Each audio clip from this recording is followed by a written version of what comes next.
கதை கேளுங்க சேனலுக்கு உங்களை அன்புடன் வரவேற்பது சாந்திகா சிவகணேஷ். நண்பர்களுக்கு வணக்கம். அத்தியாயம் 19.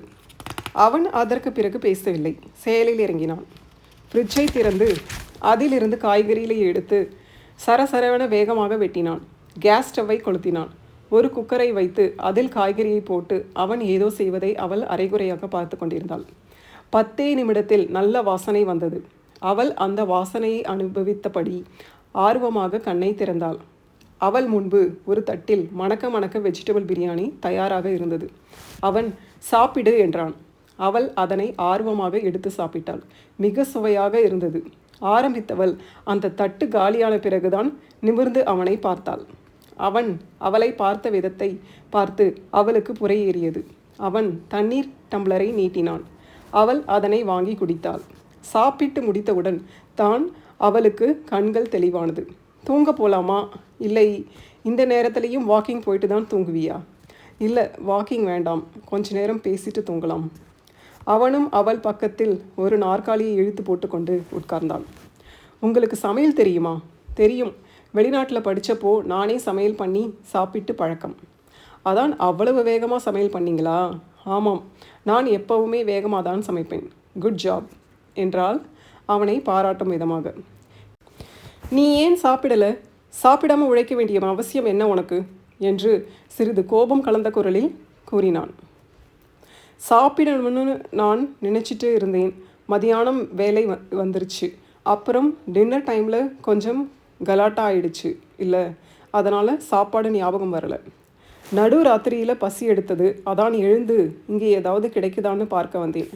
சாப்பாட்டை கூட மறந்து யாரும் இங்கே கஷ்டப்பட்டு வேலை செய்ய வேண்டாம். அம்மாவுக்கு தெரிஞ்சால் என்ன ஆகும் தெரியுமா? ப்ளீஸ் ப்ளீஸ் சொல்லிடாதீங்க. அத்தையும் மாமாவும் உடம்பை பார்த்துக்க சொல்லிக்கிட்டு தான் இருந்தாங்க. நான் தான் கொஞ்சம் அலட்சியமாக இருந்துட்டேன். சரி சரி, இனிமேலாவது ஒழுங்கா நேரத்துக்கு சாப்பிடு. கண்டிப்பாக சாப்பிட்றேன். இன்றைக்கி ஃபங்க்ஷன் ரொம்ப நல்லா இருந்துச்சு. நீ நல்லா ஆர்கனைஸ் பண்ணியிருக்க. Great job. முதலாக அவன் அவளை பாராட்டினான். அவளுக்கு ரொம்ப சந்தோஷமாக இருந்தது. தேங்க்ஸ். ஆனால் அந்த லேடி போலீஸுக்கு போகிறேன்னு சொன்னப்போ ஏன் தடுமாறின? போலீஸ் வந்தால் ஃபங்க்ஷன் கெட்டு போயிடும்னு கொஞ்சம் தடுமாறினேன். நீ வேற, அந்த லேடி போலீஸை கூப்பிடலாம்னு சொன்னப்போ அவளோட புருஷனை பார்த்தியா? அவன் திருன்னு முழிச்சான். அப்போவே தெரிஞ்சு போச்சு அந்த நெக்லஸ் நேர்மையான வழியில் வரலன்னு. லஞ்ச பணத்தில் வாங்கினதாக இருக்கலாம். அதனால தான் அவன் போலீஸ்னு சொன்னதும் பயந்தான். அதை கவனித்த நான் அவங்க 2 பேரையும் கொஞ்ச நேரம் அமைதியாக இருக்க வைக்கிறதுக்காக அப்படி பேசினேன். பிரில்லியண்ட் என்றாள். சரி, போய் தூங்கலாமா என்றான். இந்த நடுராத்திரியில் எழுந்து எனக்காக இவ்வளோ டேஸ்ட்டாக பிரியாணி செஞ்சு கொடுத்ததுக்கு ரொம்ப தேங்க்ஸ். உனக்காக மட்டும் இல்லை, வேற யார் பசியில் இருந்திருந்தாலும் இப்படியே தான் பண்ணியிருப்பேன் என்று முடித்துவிட்டு அறையை நோக்கி நடந்தான். அடுத்த நாள் காலை கார்த்திக் வெளியே செல்ல தயாராகி வந்தபொழுது ராதாகிருஷ்ணன், இன்னைக்கு சாயங்காலம் 5 மணிக்கு எனக்கு டெல்லி ஃப்ளைட் இருக்குது. போயிட்டு மீட்டிங் அட்டன் பண்ணிவிட்டு 3 நாள் கழித்து தான் வருவேன். கார்த்திக், காயத்ரி, சாரதாவை நல்லபடியாக பார்த்துக்கோங்க என்றார். கார்த்திக் சரி என்பது போல தலையை ஆட்டினான். காயத்ரி, கவலைப்படாமல் போயிட்டு வாங்க மாமா, ஆல் தி பெஸ்ட் என்றாள். சாப்பிட்டு முடித்துவிட்டு கார்த்திக் வெளியே சென்று விட்டான். காயத்ரியிடம் ராதாகிருஷ்ணன், உனக்குத்தான் டபுள் ஒர்க். என்னோட வேலையும் சேர்த்து நீ தான் பார்க்கணும். வீட்டில் வேற சாரதாவுக்கு இப்படி ஆயிடுச்சு. உன்னால் இதையெல்லாம் சமாளிக்க முடியுமாம்மா? நான் வேணால் மீட்டிங் கேன்சல் பண்ணிட்டோமா? எனக்கு ஒரே குழப்பமாக இருக்குது. மாமா, என்னால் முடியும். நான் எல்லாத்தையும் சமாளிப்பேன். நீங்கள் கவலைப்படாமல் போயிட்டு வாங்க. இது எவ்வளோ இம்பார்ட்டன்ட் மீட்டிங் எனக்கு நல்லா தெரியும். அதனால தான் நானும் போகிறேன். மீட்டிங்கை சக்ஸஸ்ஃபுல்லாக முடிச்சுட்டு வாங்க மாமா. அப்புறம் இன்றைக்கி என்னால் ஆஃபீஸ்க்கு வர முடியாது. மீட்டிங்காக ப்ரிப்பரேஷன் பண்ண வேண்டியிருக்கு. ஓகே மாமா, நான் பார்த்துக்கிறேன் என்று கூறிவிட்டு காயத்ரி ஹோட்டலுக்கு சென்றாள். அன்று காலை 10 மணி அளவில் கணவன் மனைவி இருவர் வீட்டுக்கு வந்தனர். ராதாகிருஷ்ணன் அவர்களை வாங்க வாங்க என்று வரவேற்றார். எப்படி இருக்க கோபால்? எப்படி இருக்கீங்கம்மா என்று விசாரித்தார் ராதாகிருஷ்ணன். கோபால் ராதாகிருஷ்ணன் நெருங்கிய நண்பர். கடலூரில் வசித்து வருகிறார். நான் நல்லா இருக்கேன் அண்ணா என்றார் அந்த பெண்மணி. நான் நல்லா இருக்கேன் கிருஷ்ணா, நீங்கள் எல்லாம் எப்படி இருக்கீங்க? நான் நல்லா இருக்கேன். சாரதாவுக்கு தான் என்று சொல்லி கொண்டிருக்கும் போதே பேச்சு குரல் கேட்டு வெளியே வந்தார் சாரதா. சாரதாவை கையில் கட்டுடன் பார்த்த கோபால் என்கிற கோபாலகிருஷ்ணன், என்னாச்சுமா, கையில் கட்டு போட்டு இருக்க என்று பதற்றமாக விசாரித்தார். நேற்று தவறி விழுந்தப்போ கையில் அடிபட்டுருச்சுண்ணா. ஒன்றும் பெரிய பிரச்சனை இல்லை அண்ணா, 10 நாளில் சரியாயிடும் என்றார் சாரதா. என்னம்மா, எங்கள் வீட்டு விசேஷத்துக்கு கூப்பிட வந்தா நீ இப்படி இருக்க என்று கவலையாக கூறினார்.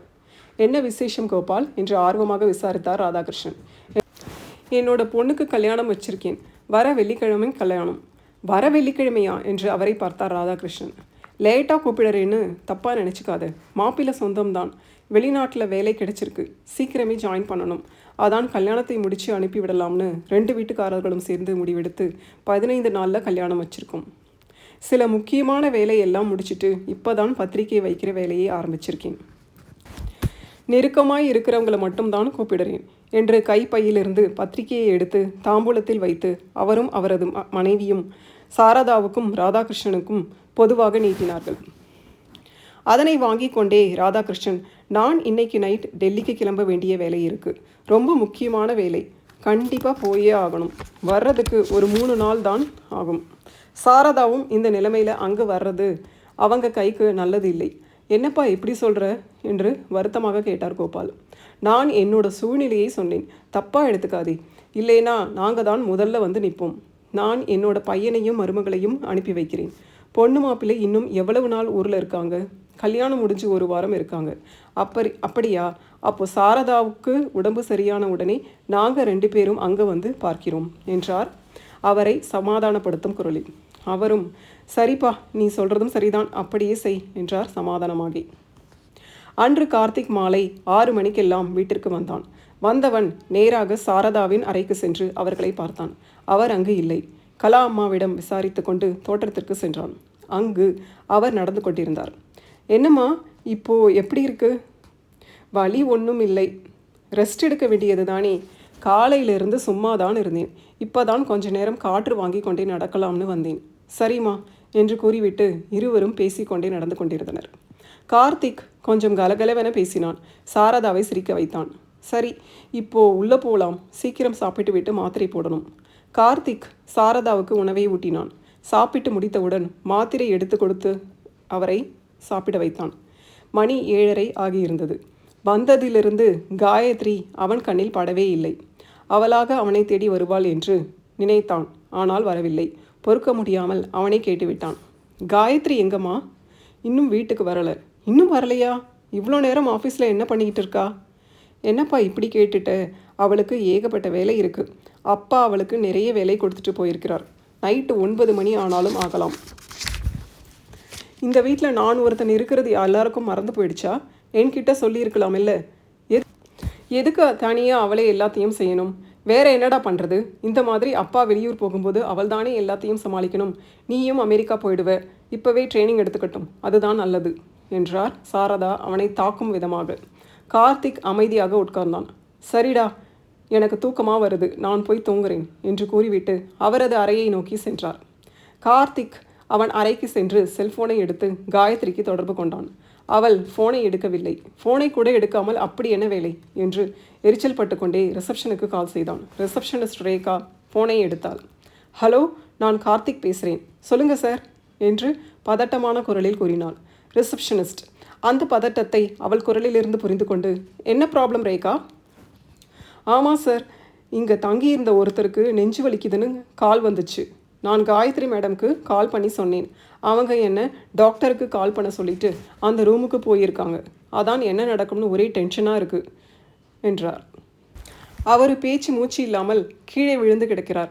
சரி, ஃபோனை வைங்க, நான் வரேன் என்றவன் கலா அம்மாவிடம் விவரத்தை கூறிவிட்டு, அம்மாவிடம் எதையும் கூற வேண்டாம் என்று சொல்லிவிட்டு கிளம்பி சென்றான். அவன் ஹோட்டலை அடைந்தபோது டாக்டர் வந்து சேர்ந்திருந்தார். காயத்ரி கீழே விழுந்து கிடந்த அவருக்கு சிபிஆர் செய்து கொண்டிருந்தாள். விழுந்து இருந்தவர் இருமிக்கொண்டே மூச்சு விட ஆரம்பித்தார். அப்போதுதான் இருவரும் அறைக்கு உள்ளே நுழைந்தனர்.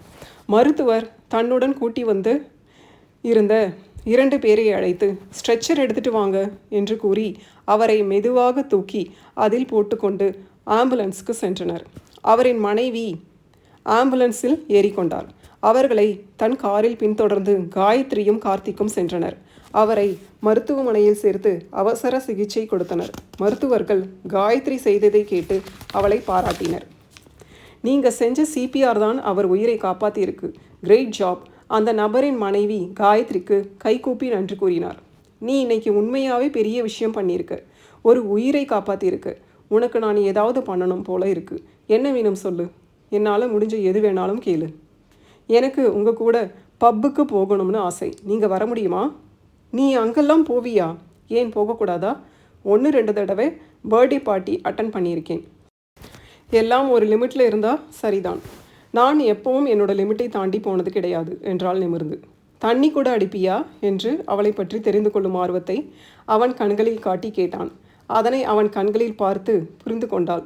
லேசாக சிரித்து கொண்டே இல்லை என்றாள். அவன் மனம் நிம்மதியானதை அவன் முகம் காட்ட அதை பார்த்து ரசித்தாள். நாளைக்கு போகலாமா? 9 மணிக்கு அத்தை தூங்கினதுக்கப்புறம்.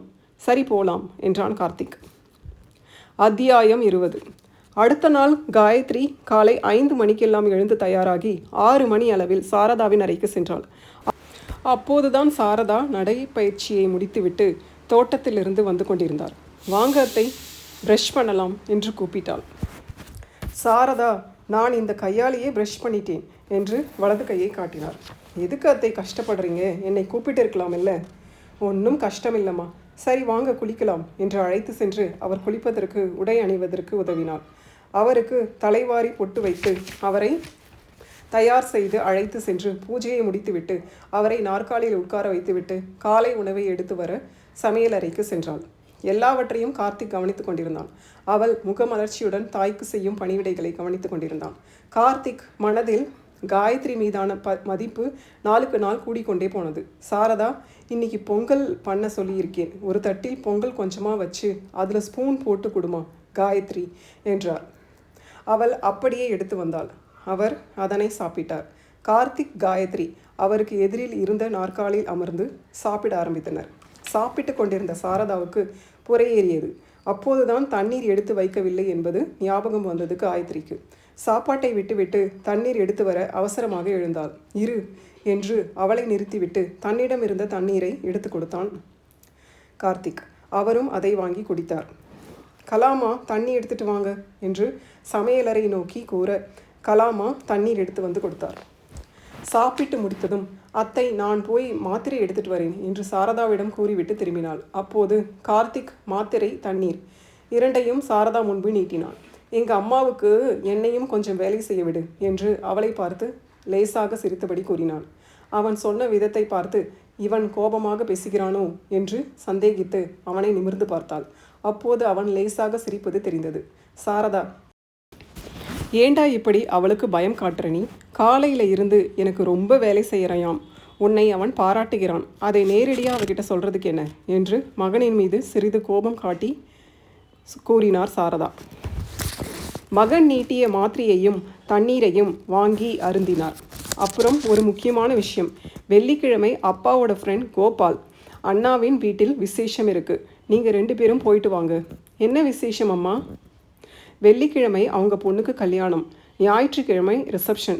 நீங்கள் 2 பேரும் போயிட்டு வாங்க. அத்தை, நீங்கள் எப்படி தனியாக இருப்பீங்க? கல்யாணம் முடிஞ்சதுக்கு அப்புறம் போய் பார்த்துட்டு வந்துடலாம் இல்லை என்றான் கார்த்திக். ரொம்ப நெருக்கமானவர்கள். நான் போக முடியாது. நீங்களும் போகலைன்னா நல்லா இருக்காது. சரி, கடலூரில் தானே கல்யாணம். ஏர்லி மார்னிங் கிளம்பி போய் வந்துடுறோம் என்றான். கலாமா பார்த்துப்பாங்க. 2 நாள் தானே, சமாளிக்கலாம். எனக்கு தெரிஞ்ச அப்பா வியாழக்கிழமை நைட் வந்துடுவாங்க. கார்த்திக், சரிம்மா, நீங்கள் சொல்கிற மாதிரி அப்பா சீக்கிரமாக வந்துட்டா நாங்கள் வியாழக்கிழமை கிளம்பி போயிட்டு கல்யாணம் ரிசப்ஷன் 2ஐயும் முடிச்சுட்டு வருகிறோம். அப்படி இல்லைன்னா காலையில் போயிட்டு கல்யாணத்தை மட்டும் பார்த்துட்டு வந்து விடுவோம். ஓகேவா என்றான். சரிப்பா, நாம் வியாழக்கிழமை பேசுவோம் என்று முடித்து விட்டார் சாரதா. மாலை வேலை முடிந்ததும் வீடு வந்த காயத்ரி சாரதா அறைக்கு சென்று அவரிடம் சிறிது நேரம் பேசிவிட்டு அவருக்கு தேவையான உதவிகளை செய்துவிட்டு தன் அறைக்கு திரும்பினாள். 9 மணி அளவில் காயத்ரி குர்தா ஜீன்ஸ் எடுத்து வைத்து கொண்டு குதிரைவால் போட்டுக்கொண்டு அதற்கேற்றாற் போல ஒப்பனை செய்து கொண்டு தயாராக இருந்தாள். அவளை பார்த்ததும் எந்த ட்ரெஸ் போட்டாலும் அழகாகத்தான் இருக்கிறா என்று நினைத்து கொண்டான் மனதில். 1 நிமிஷம் என்று கூறிவிட்டு முகத்தை கழுவி தலை சீவி கொண்டு வந்தான். அவனை பார்த்தபோது அவள் எவ்வளோ ஸ்மார்ட்டாக இருக்கிறான் என்று மனதில் நினைத்து கொண்டான். இருவரும் காரில் ஏறி பப்புக்கு சென்றனர். உள்ளே நுழைந்ததும் காயத்ரி, கார்த்திக், நீங்கள் இந்த இடத்துல உட்காருங்க என்று ஒரு நாற்காலியை காட்டினாள். அவன் உட்கார்ந்ததும் அவள் எதிரே உட்கார்ந்தாள். நீங்கள் என்ன சாப்பிட்றீங்க? அவன் எப்போதாவது பீர் அல்லது வைன் சாப்பிடுவான். ஆனால் இவளை வைத்துக்கொண்டு சாப்பிட அவனுக்கு விருப்பமில்லை. எனவே அவளிடம், நீ என்ன சாப்பிட போறியோ அதையே எனக்கும் ஆர்டர் பண்ணு என்றான் சுருக்கமாக. சரி, நான் கூல்ட்ரிங்க்ஸ் ஆர்டர் பண்ணுறேன் என்று விட்டு சொன்னதை செய்தாள். ஒரு நிமிஷம், நான் ரெஸ்ட் ரூம் போயிட்டு வந்துடுறேன், நீங்கள் இங்கேயே இருங்க, என்னோட ஃபோனில் பேட்ரி இல்லை, எங்கேயும் போயிடாதீங்க, என்னால் காண்டாக்ட் பண்ண முடியாது என்று கூறிவிட்டு சென்றாள். அவள் சென்றதும் கூல்ட்ரிங்க்ஸ் வந்தது. அதை எடுத்து அருந்த தொடங்கினான். கூல்ட்ரிங்க்ஸ் குடித்துக்கொண்டே அங்கு போதையில் ஆடிக்கொண்டிருப்பவர்களை பார்த்தான். அதிர்ந்தான். அது ஸ்ரேயாதான். அவன் திகைத்து பார்த்து கொண்டிருக்கும் போதே அவள் அவனை தாண்டி அடுத்த மேஜையில் உட்கார தள்ளாடியபடியே சென்று கொண்டிருந்தாள். முன்பை விட கொஞ்சம் குண்டாக இருந்தாள். பப்புக்கெல்லாம் சென்று பழக்கமில்லை என்று ஒரு முறை கூறியிருக்கிறாள். அவனுக்கு முதுகு காட்டியபடி அடுத்த மேஜையில் வந்து உட்கார்ந்தாள். அவள் அவனை கவனிக்கவில்லை. அவனை மட்டுமல்ல, வேறு யாரையும் கவனிக்கும் நிலையில் அவள் இல்லை. போதையில் இருந்தாள். அவளை தொடர்ந்து இன்னொருத்தி அவள் பக்கத்தில் வந்து உட்கார்ந்தாள். அவளை அந்த நிலையில் பார்த்த கார்த்திக் திகைத்து போயிருந்தான். அந்த திகைப்பிலிருந்து அவனை வெளிக்கொண்டு வந்ததும் அவளேதான். ஹாய், உங்கள் பேர் என்ன என்றாள் இன்னொருத்தி. என்னோட பேர் ஸ்ரேயா. உன் பெயர் என்ன? ஹர்ஷிதா. நீங்கள் ரொம்ப அழகாக இருக்கீங்க என்றாள் அந்த இன்னொருத்தி ஸ்ரேயாவிடம். ஸ்ரேயாவுக்கு ஒரே சந்தோஷம். ஆமாம் ஆமாம், என்னை பார்க்குற எல்லாருமே அப்படி தான் சொல்லுவாங்க. என் பின்னாடி எத்தனை பேர் வந்தாங்க தெரியுமா? அப்படியா? எனக்கு தெரியாதே. அப்படி யார் உங்கள் பின்னாடி வந்தா? நிறைய பேர், கணக்கே கிடையாது என்றால் பெருமையாக. வேலை வெட்டி இல்லாத வெட்டி பசங்க யாராவது வந்திருப்பாங்க என்று வேண்டுமென்றே அவளை சீண்டினாள் அந்த ஹர்ஷிதா. அவளுக்கு கோபம் வந்தது. வெட்டி பசங்களா? அந்த சாரதா ஹோட்டல் ராதாகிருஷ்ணன் சன் கார்த்திக் தெரியுமா உனக்கு? ஓ, தெரியுமே. அவன் என் பின்னாடி சுத்தனான், தெரியுமா உனக்கு? என்ன சொல்கிறீங்க, நிஜமாவா? ஆமாம், அவன் என்னை லவ் பண்ணுறேன்னு சொல்லிக்கிட்டு 6 மாதம் என் பின்னாடி அலைஞ்சிக்கிட்டு இருந்தான். நானும் போனா போகுதுன்னு சரி சொன்னேன். அப்புறம் 2 பேரும் லவ் பண்ணினோம் என்று அவன் இவள் பின்னாடி சுற்றியதாக மாற்றி கூறினாள். ஓ, நீங்கள் அவரை லவ் பண்ணுறீங்களா? நான் எங்கே லவ் பண்ணேன்? அவன் பெரிய பணக்கார வீட்டு பையன்னு தெரிஞ்சு நான் அவன்கிட்ட பழகினேன். அவன் பணத்துக்காக தான் அவனை லவ் பண்ணுற மாதிரி நடித்தேன். சரி, கல்யாணம் பண்ணிக்கிட்டு அவனோட பணத்தை வச்சுக்கிட்டு சந்தோஷமாக வாழலாம்னு நினச்சேன். இவனுக்கு வயசு கோளாறு, என் மேலே ஒரு ஈர்ப்பு. அவன் அப்பன் கொஞ்சம் உஷாரான ஆள். என்னை பற்றி எப்படியோ மோப்பம் பிடிச்சி கல்யாணத்தை தள்ளி வச்சிட்டாரு. அதுக்குள்ளே வேற ஒரு பணக்காரன் சிக்கிட்டான். நான் அவனை கல்யாணம் பண்ணிக்கிட்டு செட்டில் ஆகிட்டேன். மாத சம்பளத்துக்கு வேலை செஞ்சுட்டு எவ்வளவு நாள் கஷ்டப்படுறது? அதான் பணக்காரனாக பார்த்து செட்டில் ஆகணும்னு நினைச்சேன்.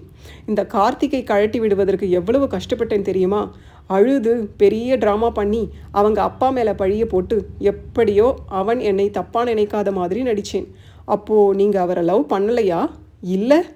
சரி, நீங்கள் இந்த நிலைமையில் வீட்டுக்கு போனீங்கன்னா உங்கள் புருஷன் உங்களை எதுவும் கேட்க மாட்டாரா? முதல்ல அவன் என்னை கேட்குற நிலைமையில் இருக்கானான்னு கேளு. எனக்கு மேலே ஃபுல்லாக குடிச்சிட்டு தான் வீட்டுக்கு வருவான். ஒருவேளை என்னையாவது குடிக்காமல் வந்தா என்ன? ஏதாவது கேட்டால் ஃப்ரெண்டோட பர்த்டே பார்ட்டி போனேன், கூல்ட்ரிங்க்ஸ் என தப்பாக நினச்சி ஹாட் ட்ரிங்க்ஸ் குடிச்சிட்டேன்னு பொய் சொல்லி சமாளித்து விடுவேன். அவனுக்கு அறிவு கிடையாது. நான் என்ன சொல்லாலும் நம்புவான். சரி, வீட்டு பெரியவர்கள் உங்களை எதுவும் கேட்க மாட்டாங்களா? பெருசுங்க யாராவது இருந்தால் தானே. பெருசுங்க இருந்தாலே தொல்லைதான். அதனால தான் இவனோட அப்பா அம்மா கிட்ட சண்டை போட்டு சொத்து வாங்கிட்டு தனி குடித்தனம் இருக்கிறோம். என்னை யாரும் எதுவும் கேட்க முடியாது. அப்படி கேட்டாலும் எனக்கு அது பிடிக்காது. ஆமாம், உங்கள் திறமையே திறமைதான் என்று பாராட்டினாள் ஹர்ஷிதா. ஸ்ரேயா போதை தலைக்கேறி அந்த மேஜை மீது தலையை சாய்த்தாள். இவ்வளையும் கேட்டுக்கொண்டிருந்த கார்த்திக் அதிர்ச்சியின் உச்சக்கட்டத்தில் இருந்தான். அங்கிருந்து செல்லலாம் என்று வேகமாக எழுந்தான். அப்போதுதான் அவனுக்கு ஞாபகம் வந்தது. காயத்ரி அவனை அங்கேயே இருக்க சொல்லிவிட்டு சென்றது. எரிச்சலுடன் திரும்ப அங்கேயே உட்கார்ந்திருந்தான். அப்போது காயத்ரி அங்கு வந்து சேர்ந்தாள். அவள் வந்ததும் அவன் எழுந்தான். அவளை நிமிர்ந்து கூட பார்க்காமல், எனக்கு ரொம்ப தலைவலிக்குது, உடனே வீட்டுக்கு கிளம்பு, போலாம் என்று கூறிவிட்டு வெளியே சென்றான். காயத்ரி கூல்ட்ரிங்க்ஸ் பணத்தை கட்டிவிட்டு அவனை தொடர்ந்து சென்றாள். வீட்டுக்குள் நுழைந்ததும் சாரதா, சாப்பிடு கார்த்திக் என்றார். கார்த்திக், இல்லைம்மா, எனக்கு சுத்தமாக பசிக்கலை என்றான். ரொம்ப தலைவலிக்குது, நான் போய் தூங்க போகிறேன் என்றான். சாரதா அவன் முகத்தை உற்று பார்த்தார். அதில் வலியும் ஏமாற்றமும் தெரிந்ததை கண்டு பதறினார். என்னப்பா, என்னாச்சு என்று பதட்டத்துடன் விசாரித்தார். தாய் பதறியதை புரிந்து கொண்ட கார்த்திக், ஒன்றும் இல்லைம்மா, லேசாக தலைவலிக்குது, அவ்வளவுதான், நீங்கள் பதட்டப்படாதீங்க. அதுக்கு ஏன்பா சாப்பிடாமல் தூங்க போற? சாப்பிட்டு விட்டு தூங்கு. பசியோடு தூங்கினால் இன்னும் தலைவலி அதிகமாயிடும் என்றார் அக்கறையாக. அவன் வேறு வழியின்றி அவர் கொடுத்த உணவினை மென்று விழுங்கினான். காயத்ரியை என்ன ஆச்சு என்பது போல பார்த்தார். அதை புரிந்து கொண்டவள், ஒரு பிரச்சனையும் இல்லை அத்தை என்று அவர் பக்கத்தில் வந்து பொறுமையாக அவருக்கு மட்டும் கேட்கும் விதமாக கூறினாள். அவர் சற்று அமைதியானார். சாப்பிட்டு முடித்ததும் கார்த்திக் அவனது அறைக்கு சென்று விட்டான். படுக்கையில் விழுந்த அவனுக்கு உறக்கம் வர மறுத்தது. நடந்தது எல்லாம் உண்மைதானா என்று திரும்ப திரும்ப யோசித்தான்.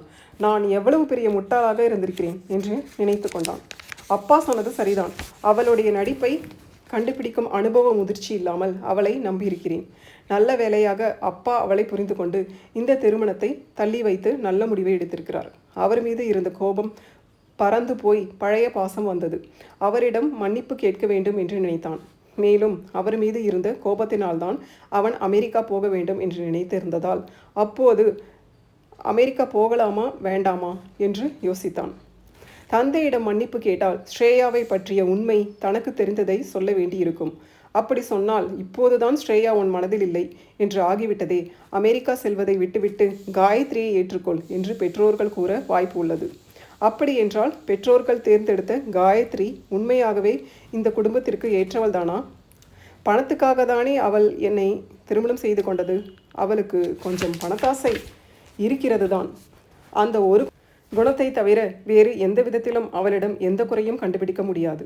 இப்போது அவனிடம் பணம் இருக்கிறது. அதனால் அவள் செய்யும் செலவை அவனால் சமாளிக்க முடியும். ஆனால் வாழ்க்கையில் கஷ்டமும் நஷ்டமும் வருவதற்கான வாய்ப்புகள் இருக்கிறது. முதலீடு போட்டு வியாபாரம் செய்து கொண்டிருக்கும் அவர்களுக்கு ஏற்றத்தாழ்வு என்பது சாதாரண விஷயமே. அதனால் ஒரு கஷ்டம் என்று வந்தால் அவள் இவனுடன் இருப்பாளா என்பது அவனுக்கு சந்தேகமாகவே இன்னும் இருந்தது. அந்த சந்தேகமே அவளை மனப்பூர்வமாக அவனால் ஏற்றுக்கொள்ள முடியாமல் செய்தது. இப்பொழுது எதையும் யாரிடமும் சொல்லாமல் இருப்பதே நல்லது என்று முடிவெடுத்தான். ஆனால் ஸ்ரேயாவுக்கு இனி ஒரு துளி கூட அவன் மனதில் இடமில்லை என்பது தெளிவானது. அவளை முழுவதுமாக அவன் வெறுத்தான். வெறுப்பதற்காக கூட அவளை நினைக்க பிடிக்கவில்லை. அவள் மீது இருந்த கோபத்தை அவன் பத்திரப்படுத்தி வைத்திருந்த புகைப்படங்களை, வாழ்த்து அட்டைகளை எடுத்து கிழித்தி போட்டு தீர்த்து கொண்டான். அவற்றையெல்லாம் சுக்கு நூறாக கிழித்து குப்பை தொட்டியில் போட்டான். அவளையும் சேர்த்துத்தான். அவன் சிறிது நிம்மதியாக உணர்ந்தான். அதே நிம்மதியுடன் சென்று உறங்கினான். இந்த நாவலின் அடுத்த பகுதியை நாம் அடுத்த ஆடியோவில் பார்க்கலாம். இந்த கதை உங்களுக்கு பிடிச்சிருந்தால் லைக் பண்ணுங்கள், ஷேர் பண்ணுங்கள், கமெண்ட் பண்ணுங்கள், சேனலை சப்ஸ்கிரைப் பண்ணுங்கள். மிக்க நன்றி நண்பர்களே.